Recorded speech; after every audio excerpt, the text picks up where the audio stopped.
This is the Killer Elite Airsoft Field walkthrough. Starting out, this area is the Alamo. There's also our assembly area. We have several signs that say safety on, mags out, to warn people to leave the safety on and keep their mags out so that they don't shoot each other by accident.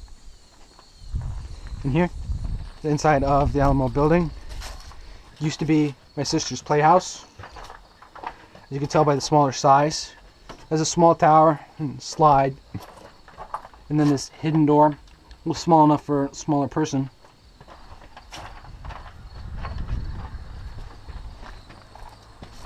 If we come out here, we have the barrels for cover, our fire pit, and then these tires with the 2x4 is what we use for domination.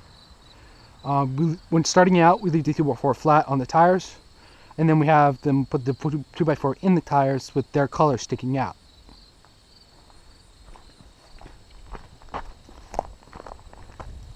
As we go up the hill, you can see Sniper Hill.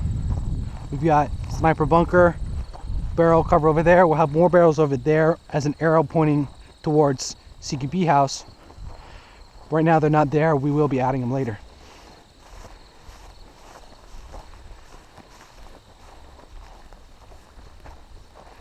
As we come up to Sniper Bunker, you can see you have the two ramps on one on either side. And then the bunker itself, you can have a guy on either ramp in prone. You got either corner of the bunker. It can comfortably fit 4, but there's room back here that you can put more if you need to.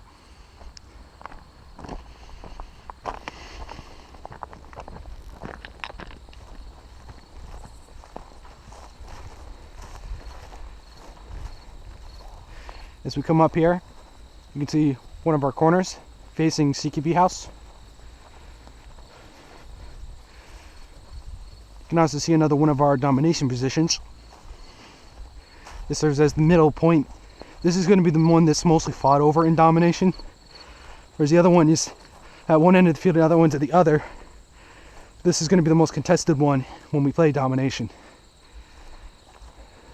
Our CQB house is also called no camping zone because of the way it's oriented. You have 4 doors, one on either side, and then the corners.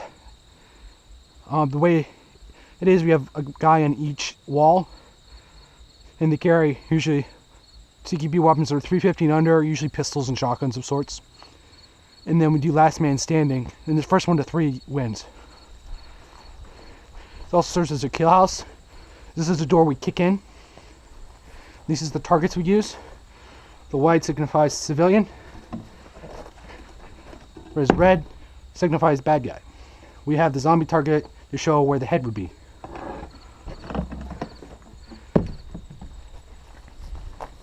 Go over here, we see our second corner, and we start to see the top of Bunker Hill.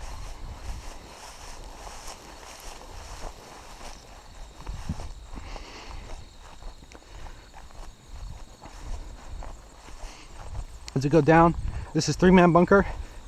It's supposed to be like a mortar bunker. It's smaller than a real mortar bunker, but it comfortably fits 3 people. It points in the direction of the Alamo,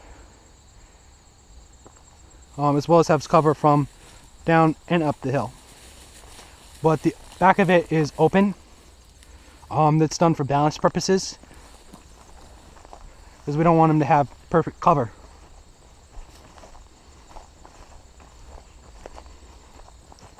Here's our older bunker, 1-man bunker. You can tell because of how worn out it's starting to look. But it protects from down the hill with a little bit of protection from the side.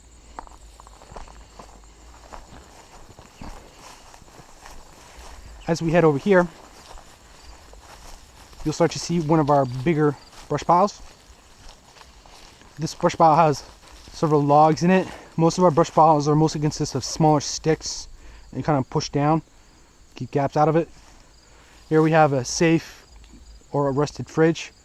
Eventually we're going to put wood around it to make it look kind of like a care package, since it's too heavy to move out. But right now we just have caution tape around it to warn people that not to touch it. This see we have the bridge and the other domination position. And up here we have two-man bunker. Even though it's one of our smaller bunkers, the sort of semicircle creates a bunker that's actually very strong. Compared to the other bunkers, if you try to move this one, it doesn't move at all. Even though this has been here, even the one-man bunker's been there 6 months longer, this one's a lot tougher.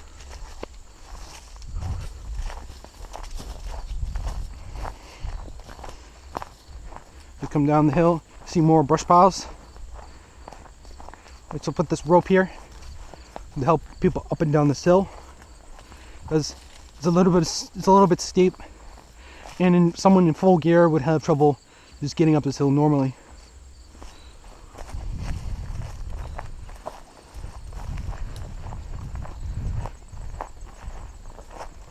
As we come over here, we have another rope and a brush pile.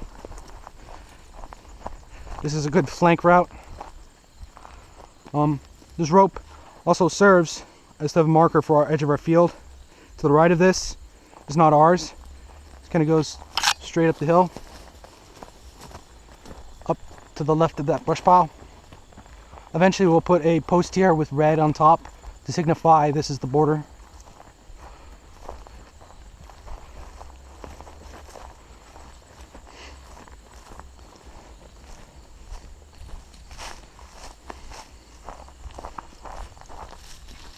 As we go down the hill and across the ravine, we'll show you more brush piles. These brush piles are mostly made to clear the trails and provide thicker cover, because as you can see, most of the trees around here aren't very thick. And even the ones that are don't really provide all that much cover. So as you can see from this brush pile, it's very thick and dense. It'd be possible for a beaver to shoot through it. And it's crunched down enough where it would provide very good protection from one-man bunker. And if we go over here, you can see we have more brush piles. They're a little bit smaller and not quite as crunched down. These are a little more recent, but as you can tell, based on their smaller size, not all the brush piles are going to be big like that one.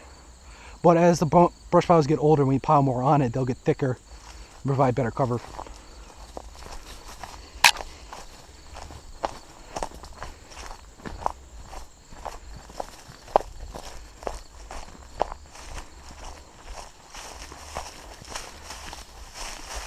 And as you can tell from this brush pile, you can see little gaps and holes all throughout it. This one's only been put in more recently, but once winter comes and pushes down these sticks with snow and stuff, it'll be much thicker. Well, then we'll have to add more brush on top of it to make it taller. And doing this creates a very thick layer of sticks and making very good cover.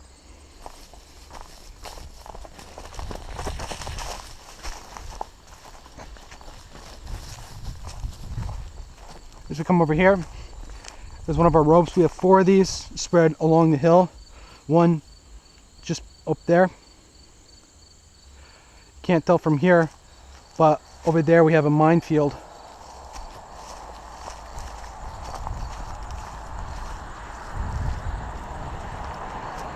This area here is where we shoot various real guns that, and as you can kind of see, there's bits of broken metal and bottles and stuff. So we put these minefield signs in the fence to show people we don't want them going in here, because there's a lot in here that could hurt you.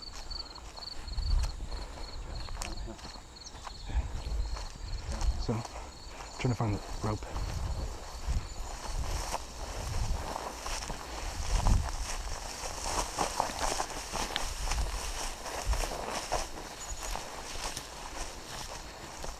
As we come down here,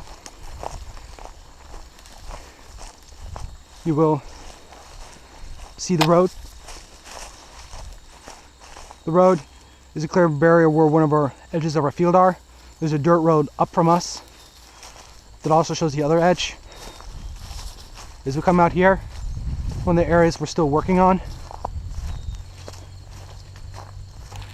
Over there, we're eventually going to add some ruins. It's going to look like the back of it got blown out by a bomb. It's going to be kind of L-shaped. I'm also going to provide cover between the oak tree here and Alamo.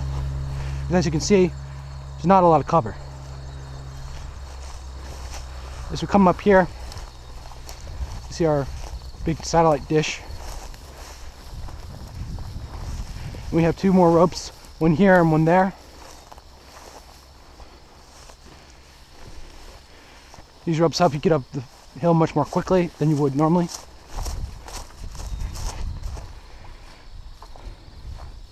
And we're back at the assembly area.